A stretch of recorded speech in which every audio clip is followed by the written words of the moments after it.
Welcome to Torn, the only podcast committed to exposing the truth about the child welfare system and its devastating impact on families of color. Told from the perspective of your hosts, Sonia Johnson and Classie Collinette, two defense attorneys who have over 15 years of experience working in the child welfare system. Welcome, everybody, to our episode. We're so happy that you're listening and that you've decided to join us today. Sonia and myself, my wonderful co-host, we are going to be talking about how America's hidden foster care system hurts families. And if you know anything about foster care, you know that a judge has to determine if a child can go into foster care. That's generally how this happens. So, Sonia, on a day-to-day basis, you know what we see. What we see is a parent, at least in our state of New Jersey, has received notice. They get this paper, and it indicates that the court hearing will happen or must happen within 48 hours of the removal. That's called a DOD removal notice, right? Right, okay. Exactly. So they'll get the DOD removal notice. And then, Sonia, as you may recall, they're asked to sign to acknowledge that they received this notice. I think that's the portion that goes to the caseworker or the representative from the child welfare agency. Some of our clients refuse to sign it because they're just really upset. They naturally don't want their kids to go into foster care. Some of our clients do sign it, and then they show up in court. All right, they show up at the courthouse, and most courthouses have a metal detector, so our clients have to go through a metal detector, and that can be a little demeaning because it presumes that folks are bringing weapons or other items that could harm individuals into the courthouse. So they come through the metal detector, they come to the floor where the removal is taking place, and then they meet. Who do they meet, Sonia, when they come up to that floor? Well, hopefully they meet an attorney who is there to tell them what is happening. And you and I both know what it's like to meet that parent for the first time. They're in court within 48, I'd say to 72 hours. I think that's a statutory requirement to appear in court within that time frame after their child or children have been removed from their custody. They don't really know where their child is. They just know that the state showed up at their door and took their child. So hopefully they are the first person that they meet is an attorney to kind of tell them what is happening.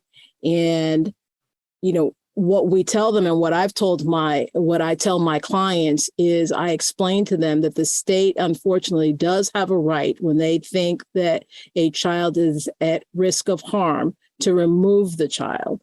And then the state has to appear in court and tell the court why they've removed the child.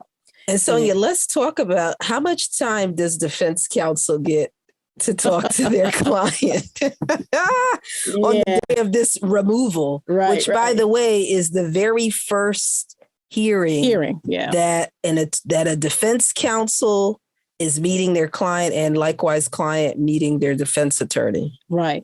So we don't have a lot of time to meet with the client. We usually have been provided with a complaint that sets forth the factual allegations, and we read through the complaint. And a lot of times clients want to kind of go fact for fact, well, tit for tat, that's not true, that's not true, that's not true. But I think what I typically do, and I think you do something similar, is to try and to answer the questions that the clients have about the process, to answer the question about where their kids are and what the next step is and how this process works. And so I spend time talking to them about what foster care is. Because most people, unless you are a part of this process or you've been through this process, you don't even know what foster care is. And foster care is when the state comes in and removes a child from a parent, from a caregiver, and takes legal and physical custody of the child.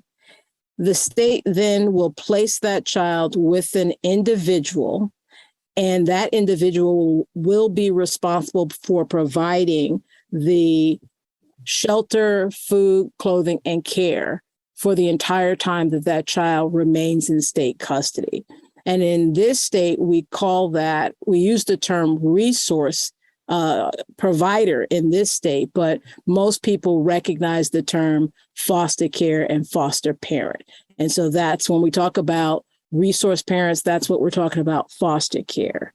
And so that person can be someone that the parent, the bio parent, knows, but that person can also be a complete stranger. Foster parents in our state, as you know, Classie, they go through a licensing process, right? Right. And that licensing process includes some training. It includes a home assessment. It includes a criminal background check and a check to see if the person has any kind of division history. And assuming that a person clears all of those hurdles, that person can become a foster parent. The other thing that I will say is every adult within the applicant's home has to also undergo an assessment and also pass that assessment. But that's really all you need to do to become a foster parent. Right. And I was going to say, Sonia, and one aspect that's missing from that assessment of foster parents is the fact that foster parents do not have to undergo a psychological evaluation, which our clients, more than not, usually have to undergo a psychological evaluation before their children can return home. So I know we could obviously have a whole episode just on that issue alone, but could you tell us what the impact is of that, the fact that that's not part of the vetting process for these foster parents? Well, we've had cases where the foster parent, we learn of issues with the foster parent. And we learn that the foster parent probably should not have children in their custody. Right. We learned that, a psychological probably should have been done on the foster parent before a child or any children be placed with them. And unfortunately, that has happened. I know that you have a case where it was a case where a Black child was placed in the home with a white resource. Yeah. And Classie, why don't you share that story? So thankfully, and this is a plug, thankfully, one of the stakeholders involved in the case was literally Googling the resource parents. She was privy to that information, and she was Googling the resource parents, and she came across one of the resource parents' social media accounts. And I believe it was an Instagram account. And on that Instagram page, the resource parent had memorabilia that is linked directly to white supremacy. So I don't recall exactly what the items were, but it was clear that this resource parent either supported or was himself a white supremacist. And as soon as this advocate noticed that, she immediately rang and sounded the alarm. She reached out to the division caseworker to tell the caseworker what she saw. She reached out to the attorney that represents the child, right? That African-American boy who was placed in that home. And for context, that child was a nonverbal autistic child. Wow. So this was not a child who could tell someone what was happening. He was exactly what I just described. And so he needed to be in a home where there was going to be some semblance of reassurance that he would be treated fairly. Right. And as soon as this advocate noticed that and rang and sounded the alarm by way of background, I'm also privy to this information. The caseworker for the division was a Black woman. And when she found out that information, she also was very concerned. And ultimately, the African-American little boy was removed from that home. But that is just a reminder that, again, we have to have a better vetting process. And apparently this picture was of items that were in the resource parents' garage.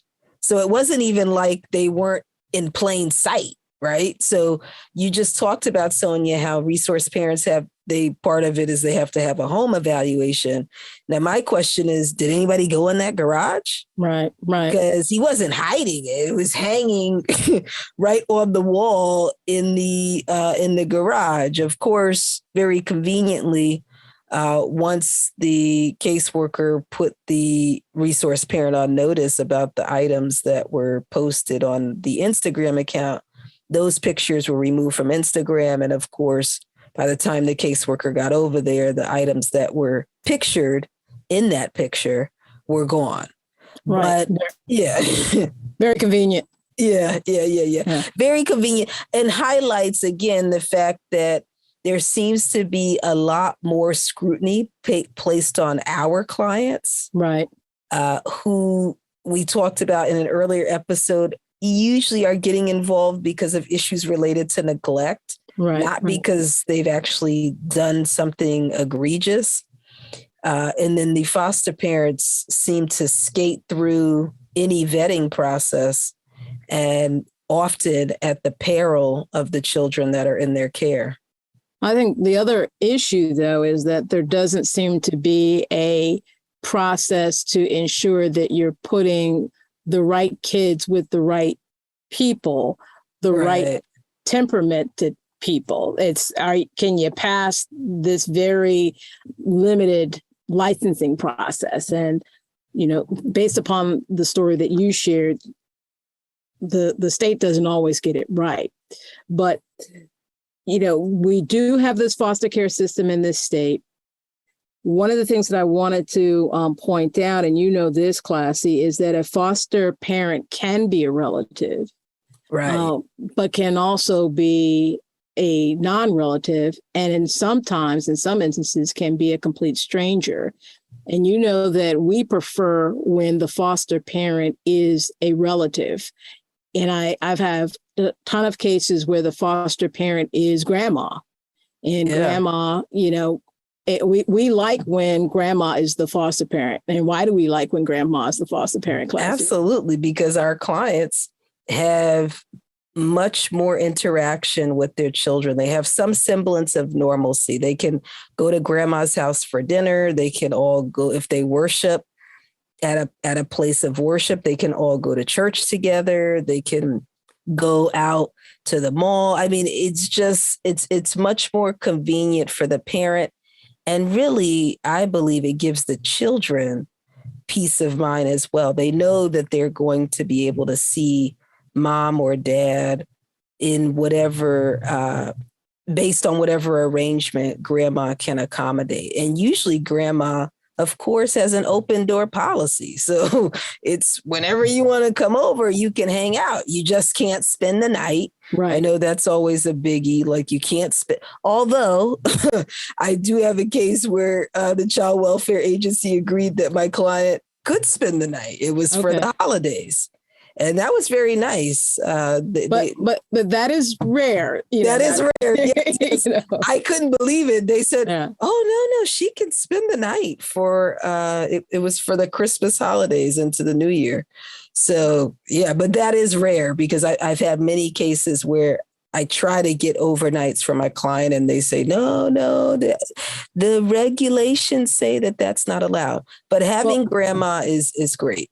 And I just wanted to pick up on the regulations because you cannot have a licensed foster home if the bio parent is residing in the home. So even if grandma is a foster parent, The state will not license or will not allow her home to be licensed or license her to be a resource provider if the bio parent is in the home. So they want that separation. But just to follow up, you don't have to be a relative. You can be a friend or a fictive kin is the term. Right. It could be someone that the family knows, like a teacher or a member of your church or synagogue. But the foster parent scenario that I find most troubling is the perfect stranger, the person that has absolutely no relationship to the family. And the reason, at least in my practice, that I find that so troubling is just think about it, Classie. You know, I'm thinking about that parent that, you know, we meet the morning of the dot and they're asking where their child is. And the state will not provide the person's name and will not provide the person's address to that parent. And that child, and we've had, you know, mothers of newborn babies not know where their babies are sleeping or who is caring for their newborn babies. And the other problem with the stranger is that that stranger is developing a bond with that baby.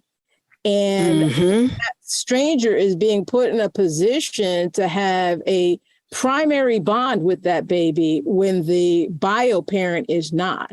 And the other problem with the stranger, as you know, is that in our cases, even though all the social scientists and all the social studies tell us that it's important for the bond between the baby and the parent to remain constant and to have as much contact as possible, in our cases, most of the time, we can only get the court to order the division to provide 2 hours of visitation one time per week. And that we see that primarily in those cases when it is a stranger that has the child. So that's been problematic in terms of the cases that I've seen. What about you, Classie? You're exactly right. It is an atrocity. But what I will say, when I drive home the fact that if it's a case where it is a newborn, I usually can get more than 2 days a week. And surprisingly, I usually don't get a lot of pushback from counsel that represents the child welfare agency because even they recognize that a newborn, at least the two people that I work with, they recognize that a newborn should have more interaction with their parent. I think universally everyone recognizes it, and I think the problem is the manpower. So what I hear is, you know, we don't have the manpower to accommodate that. Most I think judges will order more time for a newborn, but it's certainly not the amount of time that a parent would normally have if the state were not involved. And so even if we get 3 days a week for 2 hours or for 3 hours, that's still insufficient. It is. It absolutely is. And Sonia, that's where, if we're talking about a newborn, that's where we're also dealing with the manpower issue. That's also where I'll say, well, Judge, Aunt so-and-so and Uncle so-and-so and cousin so-and-so should all be vetted and so that the child welfare agency can run their backgrounds because Aunt so-and-so and Uncle so-and-so are willing to serve as supervisors so that my client can have more time with his or her baby. Right. Now, just to go back to foster care, so it's important to know that foster parents are paid a monthly stipend to provide care. And Sonia, that's a biggie. That is a biggie, right? That they're paid, right? That they are paid to take care of children who have been removed from their parents. And this becomes a really big sticking point, Sonia. Absolutely. Because as a case progresses, you and I have seen this, and you already talked about the bond that this resource parent is developing with the child. And this usually is more pronounced and becomes more of a problem in a case where it is a stranger taking care of the child. Right. Then on top of that, so they're developing this relationship with this child and they're getting paid to take care of this child. So it's like, it's the bond and now it's the financial incentive, right? And I don't want to presume that everyone who is a foster parent is just doing it for the money. I do not want to make that assumption, because I know that there are some individuals that are genuinely caring for children and they genuinely want to assist. They're not doing it for the money. But Sonia, this financial part is huge.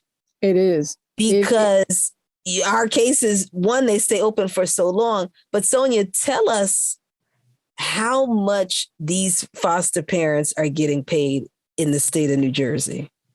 Okay. I actually looked it up because I don't know if you've ever been in a hearing and you've heard the division do the recitation of reasonable efforts that they've provided a family, and they've always include, and we provide foster services at board rates. So I finally decided to Google what board rates are. And apparently board rates are divided into, I guess, different categories based upon the needs of a child. So if a child has fewer needs, there's a range that starts at the lower end, and if the child has greater needs, there's a higher range. It is also broken down based upon whether or not the child has any special needs. So, and overall, it is broken down into ages. So from infant to about 5 years, the range, you remember the range is from, little need to high need. So for that age range, the first age range is from about $763 to $913. Okay, that's a month. Okay. For 6 to 9 year olds, it goes from $845 to $995. For 10 to 12 year olds, it goes from $872 to just over $1,000. And then for 13-year-olds, it goes from $900 to about $1,057. So that's money that folks are getting to pay to provide for the care of children. And certainly children cost money. So right. Yes, they do. But the issue is that, and particularly in our cases, when we know that much of the problem for our case is poverty. Right. When you're removing a child from a parent and you're paying someone to take care of that child, it kind of leaves a bad taste. It does. Yep. And that's problematic. And I forgot to mention, if you have a child that has a child, so you have, let's say, a 15-year-old with her own child, then there is a higher rate for children with children. Wow. So Classie, the other thing that foster care provides in terms of resource for the child and for the foster parent is, once a child is taken into state custody, you and I both know that they're automatically put on the state's health insurance plan. So not only is the foster parent receiving the monthly stipend for the child, they're also receiving health insurance. Now, we know there is another type of foster care. Mm-hmm. We know that there's a system in place where caregivers are doing all of the work. They have all of the responsibility, but none of the support, none of the financial support. And that's what we call the hidden foster care system. And Classie, can you tell us a little bit more about the hidden foster care system? Yeah. So, Sonia, this is the foster care system that really is happening in the shadows. It's outside of the purview of the court. And usually what happens is it consists of relatives or even a family friend, sometimes a church member, taking care of someone's child without any financial support. And that usually comes into play when a call is made to the child welfare agency. A member of the child welfare agency comes out to a house based on information that was received about concerns about a child or children. And upon inspection, the child welfare agency representative decides that this child cannot remain at his or her home with the biological parent. And right there, the child welfare agency representative asked the parent, who do you know that can take care of your child? Because I cannot leave this home and leave your child in your care. And by the way, if you don't have someone, I will likely have to alert the court system, and then you will have an open case. And so a parent frantically starts calling around. They're able to find someone, and that person becomes the caregiver for the child. While it's great that there is a caregiver available to take care of the child, unfortunately, because this is happening outside of the purview of the court system and outside of the automatic requirements that kick in when a kid is in a court case, then the child welfare agency is required to look at the potential caregiver that the parent has suggested and go through that vetting process that you talked about earlier. And as a result, they can get that financial subsidy that you just talked about that they are eligible for based on the age of the child. So in this instance, with the hidden foster care system, this relative or family friend is taking care of the child. They are not a licensed foster care provider, so they are not getting a subsidy. They are not able to put the child on the health insurance plan that you talked about earlier. And they basically are acting like a foster parent without any of the benefits. And that can present a big, big problem. All of the responsibility and no help. Right. Exactly. No help. And of course, under this hidden foster care system, this still is resulting in a separation between parent and child. And it also is still creating an infringement on a parent's custodial rights to their child. There's no court order saying that this parent cannot take care of their child. There's not even a court order saying that there's even a basis for this other person to take care of their child. But many times parents acquiesce because they don't want to have the headache and the anxiety and fear associated with having a court case. And of course, Sonia, as always, who is impacted most by this hidden foster care system without fail? It's Black, brown, and poor people. Yes, without fail. Our entire caseload, right? Black, brown, and poor people. Right. So it's just compounding the issues. And of course, Sonia, it results in more anguish and, quite frankly, more headache for our clients. And Sonia, there are some common scenarios where we often see the hidden foster care system play out or other related scenarios.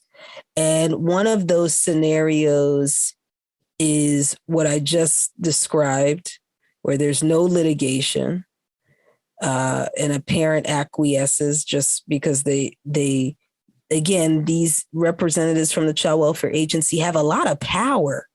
Yes, Sonia. absolutely. Yes, absolutely. Yeah. And Sonia, what's another scenario where we see this play out?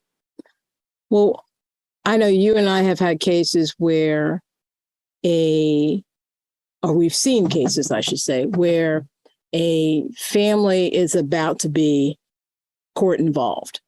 And a relative will come forward because you don't want their niece, their nephew to be a part of the system. So they will come forward and they will apply for custody of a niece or nephew or a family member. And so they'll apply for custody.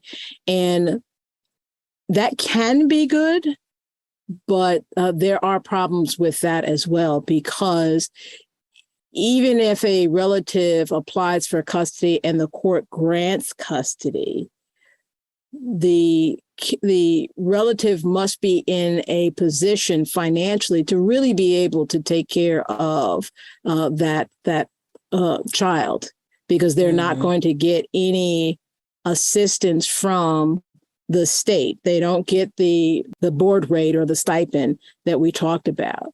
Right. And I think the way the system was set up was because generally when you're talking about custody between a mom and a dad, if mom applies for custody, for physical custody, then mom can go and get child support from dad. And that's the thinking. And so the current custody situation, I think, is structured that way. So if Aunt Jane comes in to get custody of her niece, the expectation is that Aunt Jane is going to get child support from the bio mom and the bio dad. Right. And the problem becomes if you're dealing with bio mom has a substance abuse or a mental health issue and cannot make that financial contribution to child support, then Aunt Jane has no financial support. Aunt Jane only has what Aunt Jane can bring to the table. And we've seen cases where, families, unfortunately, because of the financial strain, become court involved because Aunt Jane can't continue. And so that's a common scenario that we see happen as well. Yeah. And then Sonia, with respect to generally what we have here in New Jersey, when a relative wants to get approval directly from the court, can you tell directly from the court to be a placement? Can you tell us a little bit about the KN case that we have here in the Garden State? Well, in the Garden State, we have a case called, I think it's Division of Child Protection and Permanency versus KN. K as in kite and N as in Nancy. And in that case, the Supreme Court of New Jersey held that the judge in the family court has the express authority to place a child with a relative over the objection of the division.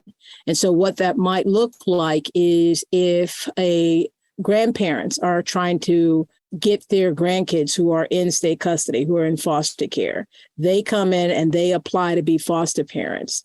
But the division says, for whatever reason, that they don't qualify. Either there's some disqualifier. Either they have a criminal background or they have a child welfare background, or the state even has the power to exclude people based upon what they called a best interest letter. And that is, it's not because you necessarily have a criminal background check, a criminal background, or even a division history. It's that the state believes that it is in the best interest of the children at stake not to place the children with the grandparents.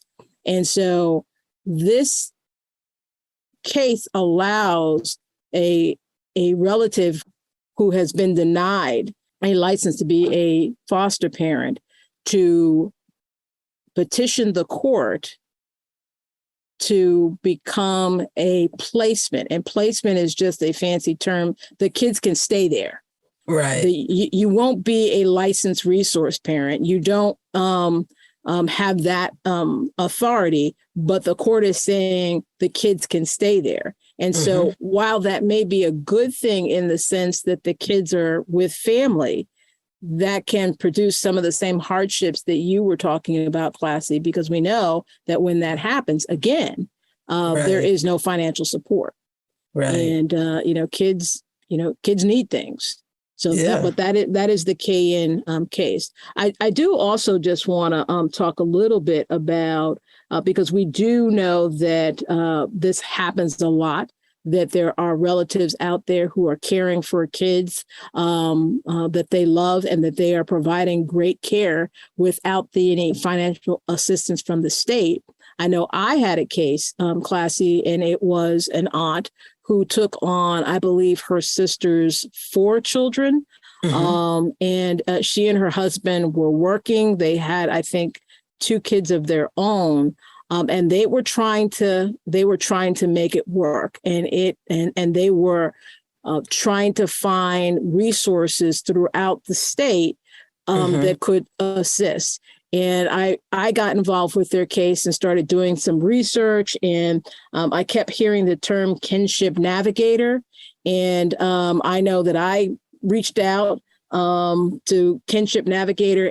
And essentially what it is a service that the Department of Children and Families offers to relatives who are trying to provide for the children in their lives. And it just provides kind of like information and services. I think it's per county. So Burlington County may have a set of services available in Burlington County. Ocean County may have something different. I think there may be help with referrals and how to go about obtaining child support, but it's just generally more of a referral service in my experience. But that is a number that or a service that is available in New Jersey, and relatives can access that by calling 211.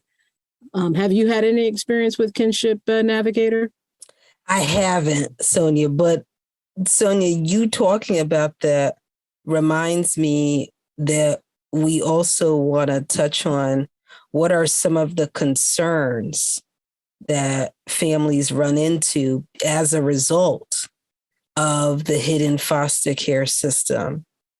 And Sonia, I'll let you go first. Well, I think one of the biggest concerns with the hidden foster care, with this hidden foster care system, is that there really is no neutral decision maker. And that becomes a problem around issues of visitation and reunification. And Classie, that, we've had cases where, grandma steps up, steps in, is doing a great job. Right. And it's allowing contact, but it's on her terms. Right. And if, if bio mom or bio dad can't comply with those terms, then there may be a problem with visitation. And so if grandma says only on Saturdays, and that's it. And so there is no judge to say, well, no, that's not going to work, and be a final arbiter of that issue. Right. I've also, with regards to reunification, I've also seen cases where, again, grandma stepped in and did the right thing, but she doesn't seem to ever think that mom is ready. Mom has gone through, all of the programs, but not to her satisfaction. And so mom is saying, I'm ready. But grandma is saying, well, no, you're not. You're not getting this child. So that is a problem that I've kind of seen in those hidden welfare cases. What about you? Have you? So another issue that comes up is there's no document establishing a legal relationship between the caregiver and the child or children that caregiver is taking care of in the hidden foster care system. So if auntie is taking care of her niece and then needs to enroll her niece in school in whatever district auntie lives in, auntie's going to run into some concerns when it's time to do that. And then in addition, when it's time for auntie to take the child to, say, a medical provider, right? The emergency room or some other medical related appointment, there may also be a concern there about who can make medical decisions if there's no court order, right? No document establishing a legal relationship between the caregiver and the child. It also becomes a problem when the caregiver wants to add that child to his or her healthcare plan. Again, they have to establish what relationship they have with this child. And without that, it can cause big problems. Sonia, why don't you tell us another concern that often comes up? Well, we've already kind of touched on this a little bit. That's when the relative does not have access to the funds that they need for the necessities of the child. And as you know, I mentioned earlier, short of filing for custody and obtaining child support from the parent, the only other thing that a relative can do is apply for TANF, but TANF has certain guidelines, income guidelines, and TANF is short term. And so you're really leaving the relative in a financial pickle with this hidden foster care system. Right. And just for context for our listeners, TANF stands for Temporary Assistance to Needy Families. And yes, Sonia, you're right, that absolutely does cause concerns. And another concern is, of course, there is no attorney involved in this arrangement, no legal counsel who can assist the parent, as well as even potentially assist the relative or caregiver that is stepping up to assist the parent in caring for the child. So you end up with folks who are in this arrangement and don't know their rights on either side. And of course, are beholden to whatever the representative from the child welfare agency tells them. So Sonia, why don't we're gonna dig into our tips. Why don't you tell us what our first tip is for our listeners today? So Classie, the first tip that I think I would suggest is that families do a little homework. Go online and investigate and see what kinds of services are available to grandparents who are trying or who want to provide care to their grandchildren or their relatives. In New Jersey, we have Kinship Navigator, which we mentioned earlier. And while I don't think it's a great program, I do think it is a place to start because it will provide information about some of the things that you need to think about. So if you are a relative, do you want to try and get child support from the bio parent? Where do you go for legal services? Where do you go for help with clothing or with food?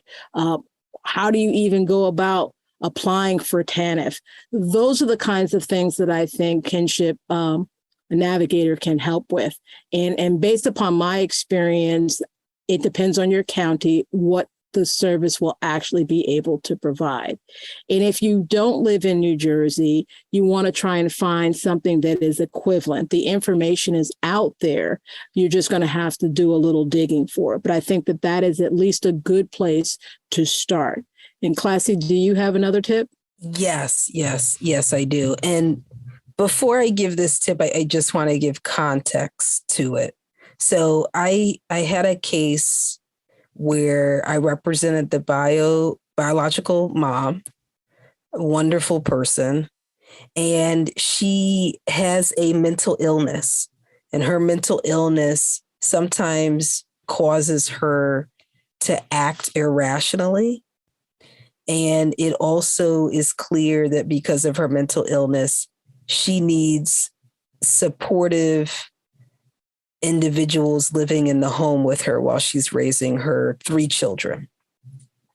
And thankfully, that was something that she had. She was able to, as a result of the litigation associated with the Child Welfare Agency, she was able to come to an agreement with her mom, Grandma, and Grandma said, listen, as soon as you're allowed to move into my home, you can move into my home, so that way you do not have to be separated from the children. For context, Grandma was an approved placement. So Grandma was taking care of her 3 children. And I was talking with Grandma as well as my client. And I said, well, listen, we want the case to close eventually.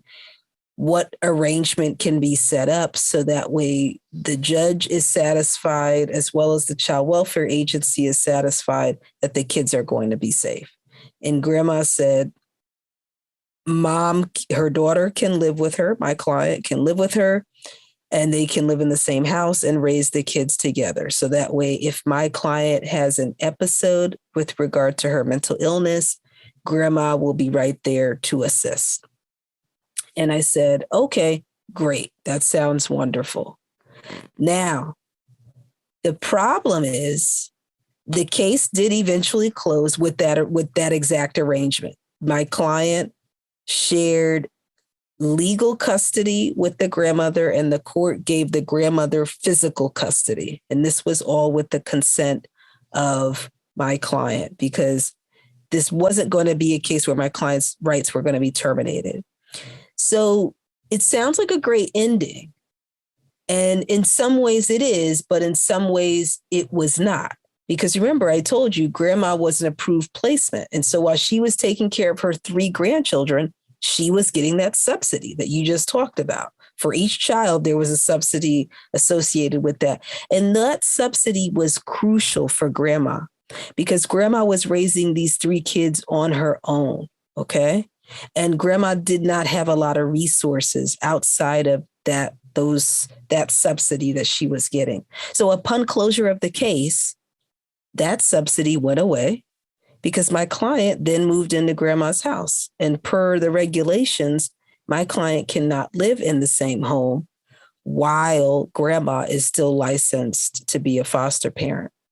And so that brings me to my tip. And my tip is the licensing standards must be overhauled. We must be willing to look at each case on a case-by-case basis to determine what is going to be the best arrangement for a family, particularly instances where a family still needs that financial support, but a parent, such as my client, needs to be able to live in that home for 2 reasons: to make sure that my client has the support and, of course, that the children are safe, but also for the benefit of the family. This helps the family, for them all to be able to stay together. And so there should be a carve out that still allows Grandma to get that subsidy, with the understanding that this is an arrangement that works for the family, but this family is still in need of the subsidy because Grandma has sole physical custody of those children. So if Grandma needs to move to another home tomorrow, she can take those 3 children with her because she has physical custody. So the licensing standards, we have to be able to think outside the box. I know that our state is starting to do that on a case-by-case basis, but there needs to be a concerted effort to actually write regulations that provide carve-outs, such as the ones that I just suggested for family members. And this, of course, is because we know that these licensing standards have a disproportionate impact on Black, brown, and poor families. And then, of course, regulations that require things like you can't be in an attic apartment.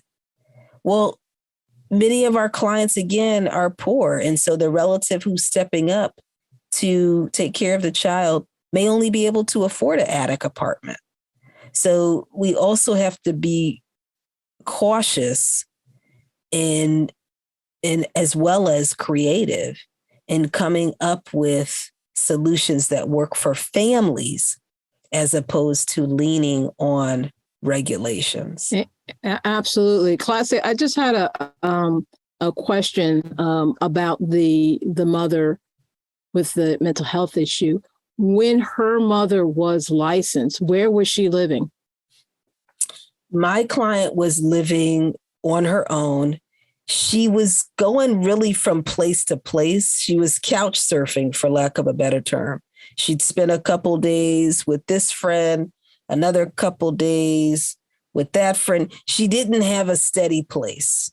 And what impact did that have on her overall health during the litigation?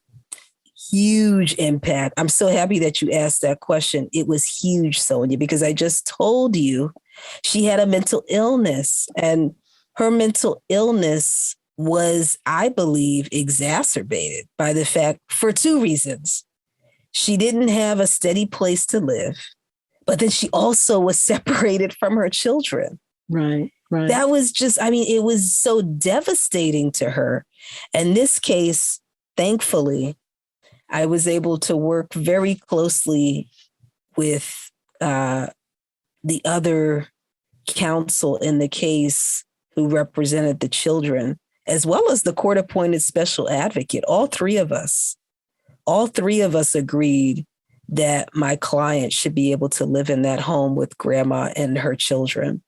And after 2 hearings, and of course, Sonia, you know what that means, 2 hearings probably was at least 5 or 6 months. I was going to say 6 months, right? Yeah, at least at a minimum. So, 6 months later, we all eventually got there, right? But it was 6 months later. And so that was 6 months that my client's children were without their mother. By the way, a mother they absolutely adore and love. And the CASA rep saw that as well as their attorney. Wow. So, we absolutely need to start dismantling some of these regulations that we have been operating under because they don't make sense. And, you and I both know that what is preached is that we are not doing cookie cutter solutions, but it's supposed to be solutions that match the circumstances of the individual family.